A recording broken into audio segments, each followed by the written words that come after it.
बिस्मिल्लाहिर्रहमानिर्रहीम, अस्सलाम वालेकुम। क्यों कहा जा रहा है कि मुस्लिम लीग नून जीत कर भी हार गई है? इसकी वजह क्या है? कौन सी वीडियोस हैं जो सामने लाई जा रही हैं? कौन से सबूत हैं, कौन से दलाइल हैं जिसकी वजह से ये बात की जा रही है कि मुस्लिम लीग नून को असल में तो इबरतनाक शिकस्त हुई है? मुस्लिम लीग नून के अब पल्ले क्या रह गया है? अब इनके पास कुछ भी नहीं बचा। क्यों ये बातें की जा रही हैं कि जो इस वक्त माशरे में तब्दीली आ चुकी है, मुस्लिम लीग नून को इसका इदराक ही नहीं है कि जिस तरह से इन्होंने टिकट की बंदर बांट की है, जिस तरह इन्होंने इंटरनेट और फ़ोन बंद करके कोशिश की कि जनाब जो धांधली का फैसला हो चुका है वो कोई सबूत किसी के हाथ ना लगे, लेकिन सब कुछ सामने आ गया, एक एक चीज़ सामने आ गई। इसीलिए कहते हैं कि जी ये मोबाइल नहीं होना चाहिए, ये सोशल मीडिया नहीं होना चाहिए, कि ये बड़ा ख़तरनाक है क्योंकि ये हर चीज़ सामने ले आता है। तो वो सबूत ऐसे आए हैं, वीडियोस की भरमार ऐसी हुई है कि अब इनके वो लोग जिनको फिर से ज़बरदस्ती जितवाया गया है वो लोगों में नहीं जा सकते। ये सवाल उठाए जा रहे हैं। हाल ये हुआ है कि 92 न्यूज़ पर जब खबर चल गई कि वहाँ पर प्रिजाइडिंग ऑफिसर इलेक्शन का अमला जब ये कह रहे हैं कि जनाब हम मजबूर हैं धांधली करने पर, जब उनसे पूछा गया जी आपने कितने पैसे लिए ठप्पे लगाने के या बॉक्सेस भरने के, तो आगे से वो कह रहे हैं जी हम मजबूर हैं। तो बजाय इसके कि उस पर कोई एक्शन होता, यानी जिन लोगों ने इसको मजबूर किया या बताया जाए कि किस तरह भर रहे हैं, इस पर कोई एक्शन लिया जाता, इलेक्शन कमीशन को एक्शन लेता नहीं, उल्टा उस रिपोर्टर को गिरफ्तार कर लिया गया। 92 न्यूज़ चैनल के उस रिपोर्टर को, उनके 2 कैमरामैन गिरफ्तार कर लिए गए। हत्ता कि 92 न्यूज़ जो कि यानी न्यूज़ का एक बड़ा चैनल है, वहां पर एक खबर चली है कि नकाब पोशों ने हमला कर दिया। नकाब पोशों ने हमला कर दिया, ये उन पर यानी बराह रास्त टीवी पर खबर चल गई। नकाब पोशों ने हमला किया, इलेक्शन के दौरान ही सब कुछ हो रहा है। धांधली दिखाने पर उनके खिलाफ जनाब उल्टा नकाबपोश हमला कर रहे हैं और ड्राइवर ने वो गाड़ी भगाकर जान बचाई है। ये खबरें चली हैं। फिर तमाम साफ़ी बरादरी की तरफ से इसको कंडेम किया गया है, तमाम जितने भी साफ़ियों के रहनुमा हैं उन्होंने इसको कंडेम किया है। और ये रिपोर्टर थे जी बिलाल सिकंदर, गुजरात के 92 न्यूज़ के रिपोर्टर, जिन्होंने वो माइक भी आगे किया हुआ। मैं वीडियो भी आपको दिखा देता हूँ अभी।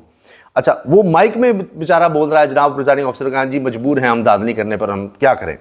अच्छा, फिर इनके जो कैमरामैन हैं मुश्ताक दानियाल और दूसरे कैमरामैन नवीद अहमद, इनको भी जनाब पहले कहा कि शायद कोई लापता हो गए हैं, समझ नहीं आ रही कहाँ हैं, लेकिन फिर बताया गया जी गिरफ्तार किया गया है।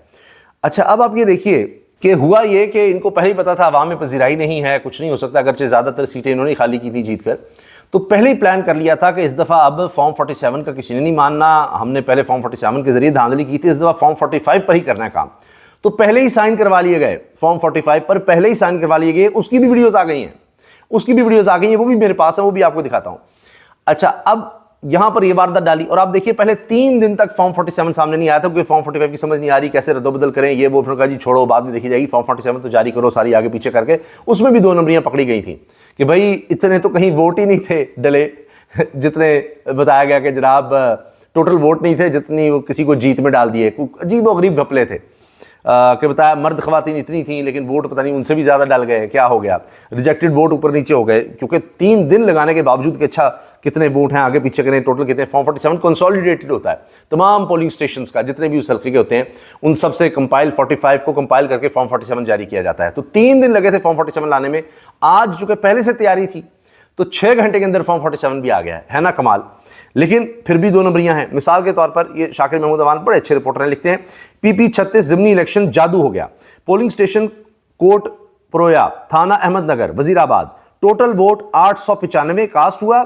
जब गिनती हुई तो 1395, गिनती में 1395 वोट निकले हैं जबकि टोटल वोट है 895 कास्ट हुआ है। आप अंदाजा लगाइए। तो ये 2 नंबरियां होती चली जा रही है। लेकिन इस दफ़ा ये हो ये रहा है कि ये सब कुछ सामने आ रहा है, ये मसला बन गया हुआ है और इसीलिए अब जो कोई इसको दिखाएगा वो गिरफ्तार होगा। अब ये आप एक तो ये वीडियो देखिए, ये देखिए कि किस तरह से जनाब इन्होंने किया धांधली। वो कह रहे हैं बताएं किस तरह आपने धांधली की। ये 92 न्यूज़ पर चलाएगा, ये देखें, ठीक है, ये देखें आप। अब ये पूछेगा रिपोर्टर बेचारा कि जी आपने कितने पैसे लिए, कहता है पैसे नहीं हम मजबूर हैं। तो ये जो 6 वोट आपने काटे हैं और बॉक्सेस भर दिए हैं 9, तो फिर आपने खुद भरे कितने पैसे लिए इसको भरने के? कोई पैसे नहीं है, कोई बात नहीं है। तो भर कैसे लिए? उन्होंने मुझे बताया ना कैसे भरे, इनको भी बता दिया। अल्लाह को जान मजबूर है, हम मजबूर हैं। ये देखिए कह रहे हैं पीछे से अपने पास से लेकर आ रहे हैं और यहाँ आकर भर रहे हैं। ये जी देखा 92 का आपको माइक भी नजर आया और इस वजह से इस कैमरामैन को फिर अब और इस रिपोर्टर को गिरफ्तार कर लिया गया है। ये एक और वीडियो है जी, ये साहब कह रहे हैं जी बस आए हैं, ये खातून भी बता रही हैं कि जी हम आए हैं और ये देखें बंदे आए हैं और आकर ये देखें और आकर कितनी किताबें डाली, तो ये 9 तकरीबन जनाब, वो आए हैं और उन्होंने आकर जनाब ये भर दिए हैं, बॉक्सेस भर दिए हैं, वो आए हैं, ये देखिए जनाब 800-900 वोट्स जनाब आकर उन्होंने भर दिए हैं, वो आए हैं, कॉपियाँ उन्होंने ली और जनाब स्टैम्प्स लगा कर वो बॉक्सेस भरते रहे हैं। ये वीडियो आ चुकी है, भरमार है जनाब वीडियोस की, इतनी ज़्यादा वीडियोस हैं कि आप हैरान हो जाएंगे, एक से बढ़कर एक, और चीज़ें रिपोर्ट भी हो रही हैं। इसी तरह अमला कह रहा है कि जी हमसे फॉर्म 45 पर पहले दस्तखत करवा लिए गए, ये देखिए आप पहले ही, कि उसके बाद जो भी करना है वो बाद में होता रहा। ये देखिए यहाँ पर एक ख़वातीन मौजूद हैं और वो गवाही दे रही है कि हाँ जी हमसे करवाया। ये देखिए आप, ये वीडियो भी है, ये देखिए, ये देखिए आप, वो कह रहे आपसे साइन करवाएं, ये देखिए वजह नहीं बताई कि अभी से क्यों करवा रहे हैं। वो ये कह रहे थे कि बाद में टाइम वेस्ट हो जाता है, ज़्यादा टाइम लग जाता है। ये लीजिए, ज़्यादा टाइम लगता है, पहले ही आप कर दें साइन, आप अंदाज़ा लगाएं ना जी। ये हाल तो ये, अब वो कह रहे जी आपने भी किए, वो कह रहे जी आपने भी साइन, फॉर्म 45 पहले ही साइन करवा लिए गए हैं। तो ये जनाब इस तरह से ये इलेक्शन हुए हैं। अब ये सारे सबूत आ गए हैं, तो मुझे बताइए कि जब ये सब सबूत होंगे तो कौन मानेगा कि जी ये नून लीग जीती है। और सबके सामने एक एक चीज़ आ गई है, किस तरह से रिगिंग की गई है, किस तरह धांधली की गई है, और ये सब सबूत हैं। ये सबको पता था कि क्या होना है, फिर कहते हैं टर्न आउट कम, सबको पता था इन्होंने ये 2 नंबरियाँ करनी है। धांधली के रिकॉर्ड टूट गए, गुजरात में रिटर्निंग ऑफिसर से नहीं मिलने दिया जा रहा, बैरिस्टर गौहर कह रहे हैं। अच्छा, इसमें अब तहरीक इंसाफ की भी कुछ खामियां नज़र आ रही हैं। मिसाल के तौर पर उन्होंने कहा जी अब ये सब कुछ जो हुआ है इसके खिलाफ हम धरना देंगे। ये हमाद अजहर ने ट्वीट तो कर दिया कि जी PP 149 और NA 119 outside UET RO office, PP 147 Regal chowk, PP 158 Bedian road, PP 164 काना फिरोजपुर रोड RO ऑफिस, यहाँ जी हम धरना देंगे। लेकिन क्या हुआ जी, कोई लीडरशिप वहाँ पर पहुँची नहीं, कोई धरना नहीं, कोई कुछ नहीं। तो ऐसे ही इन्होंने जनाब कॉल दे दी, कोई आने जाने वाला कोई है नहीं, कोई बात ही नहीं। अच्छा, अब आप ये देखिए कि एक तरफ ये सबूत आ गए हैं और अब सवाल उठाए जा रहे हैं। सीनियर साफ़ी इस पर बात कर रहे हैं, सवाल उठा रहे हैं। मिसाल के तौर पर अजमल जामी ने इस पर पूरा भी लॉक किया है। उन्होंने सवाल पूछे हैं कि भाई बताएं कि क्यों नहीं आप हारे, नून लीग जो है जीत कर भी हार गई, अब आपका कोई लीडर नहीं निकला। नवाज शरीफ साहब तो कोई जलसा कर सकते थे, कोई बात कर सकते थे, उनके पास तो सरकारी ओहदा नहीं है, कोई उनके ऊपर कदगन नहीं है। और फिर जनाब इसके साथ साथ ये भी सवाल बनता है कि सीनियर लीडरशिप कहाँ थी। राना सनाउल्लाह ने कैंपेन नहीं की, मियाँ जावेद लतीफ़ ने की, खुर्रम दस्तगीर ने नहीं की, किसी ने इस तरह से कैंपेन नहीं की। मियाँ जावेद लतीफ़ सब ये देख लीजिए आप। तो क्यों ये इस वक्त नज़र नहीं आ रहे। हमजा शहबाज जो हैं वो भी उदास नज़र आ रहे हैं, परेशान नज़र आ रहे हैं। मियाँ साहब जो हैं मुल्क छोड़कर जा रहे हैं। तो क्या वजह है, इनके पास कोई बयानिया नहीं, इनको ये सवालों के जवाब नहीं इनसे दिए जा रहे कि भाई आपकी तो हुकूमत यहाँ पर आकर बैठ गए हैं लेकिन आपके पास कोई फैसला ही नहीं है, आप कुछ कर ही नहीं सकते। यानी ये जाली हुकूमत है, जाली मैंडेट के तहत आई हुई है और अब उसमें मज़ीद इजाफा होगा। सबूत ज़्यादा और हाथ आ गए हैं। पहले अगर कम थे 8 फरवरी के, तो इस दफ़ा 21 अप्रैल पर और ज़्यादा सबूत और ज़्यादा वीडियो एविडेंसेस आ गए हैं। तो इस तरह तो लाकर पहले भी बिठा दिया गया था, तो फिर क्या फ़ायदा हुआ। मज़ीद इनकी सुबकी हुई है कि अब ये इलेक्शन कभी जीत ही नहीं सकते, इनकी सियासत दफन हो गई है, अब ये कभी दोबारा इक़्तिदार में नहीं आ सकते। इस वजह से ये सब कुछ करना पड़ रहा है, इसलिए अवाम की नज़रों में और कमज़ोर होंगे, मजबूत नहीं होंगे, अब कभी ये जेन्युइन वोट हासिल ही नहीं कर सकते। इसीलिए अब इस तरह की शुबदाबाजियाँ चल रही हैं, अजीबोगरीब बयानात चल रहे हैं। मिसाल के तौर पर जनाब ये कह रहे हैं कि ये जो कुछ अब हुआ है, ये जिस तरह से धांधली हुई है, इसको क्या कमाल नाम दिया अता तारड़ साहब ने, कमाल ही कर दिया जी। अता तारड़ कहते हैं ये बात साबित हो चुकी, मुस्लिम लीग नून की पॉलिसियाँ आवाम के दिलों में घर कर चुकी हैं। आप बताइए कौन सी पॉलिसी है नून लीग की जिसने आपके दिल में घर किया, ज़रूर बताइए। मुझे तो नहीं पता।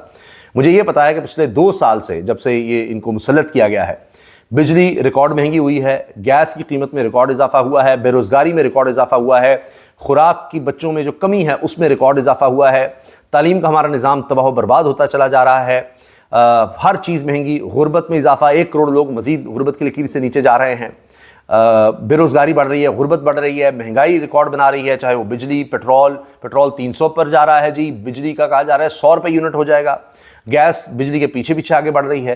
तो ये पॉलिसियां हैं, मुझे तो पता है। अगर इन्होंने आपके दिल में घर किया है तो बड़ी बात है जी। यही फिर हो रहा है इस मुल्क में, सबके सामने है।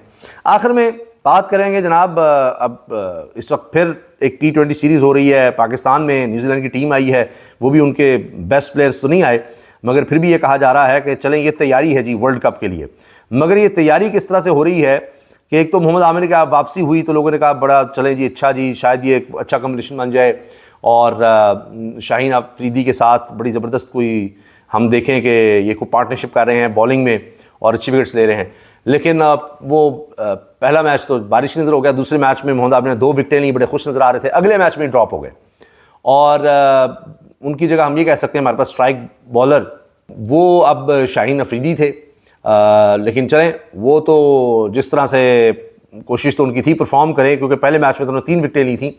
आज भी कुछ बेहतर कारकर्दगी की उनसे तवक्को थी कि बेहतर कारकर्दगी दिखाएंगे, कुछ बेहतर परफॉर्मेंस होगी, लेकिन चलें उस तरह से तो परफॉर्मेंस नहीं हो सकी। लेकिन हुआ यह कि न्यूजीलैंड ने बड़ा धोया है और इतना उनके एक प्लेयर नहीं जनाब, धो कर बुरा हाल कर दिया है जी। मार्क चैपमैन ने 42 गेंदों में 87 रन दे दिए।